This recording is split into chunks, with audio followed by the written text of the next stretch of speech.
I'm ready to make some jam with my freshly picked blueberries, but all my canning equipment is in my city kitchen. So I have taken my big stock pot, I have some canning jars, I have some new lids, and I'm going to make jam here without all the tools that I normally use. So I'm using the biggest pot I have.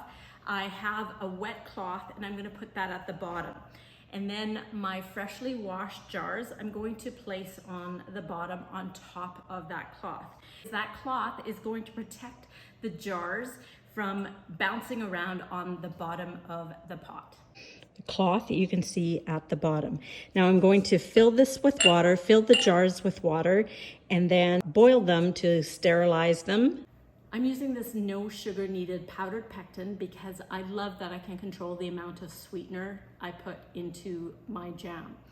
Now I can get away with not using any sweetener at all, but over time I have found that I like some sweetener. So I'm going to use a cup of sugar with my blueberries today. The recipe calls for 4 cups of crushed blueberries. So my first step is to crush the blueberries.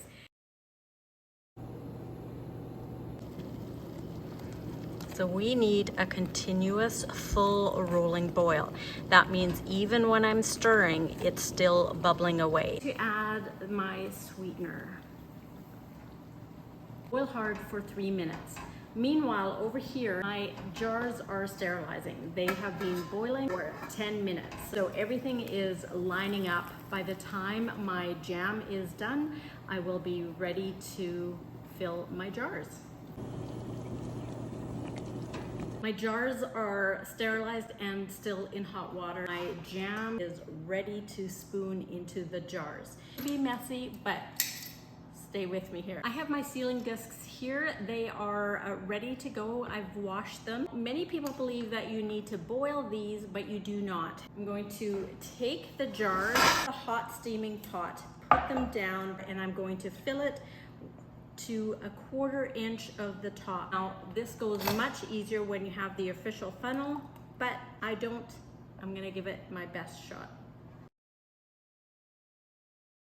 I'm wiping the top rim so that my lid will stay on top. I grab my lid, I put that on, I take my ring, I finger tighten. Now I'm going to place this back into the hot water. Grab my next jar, empty it of the water, and repeat. Fill it, wipe the rim, put on the lid, finger tighten with the screw band, put back in the water, and repeat.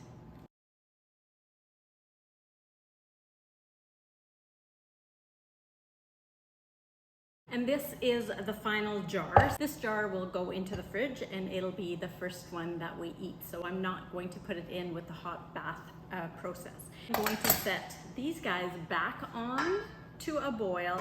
Once it's boiling, I'm going to count 5 minutes, and that is the hot water bath process.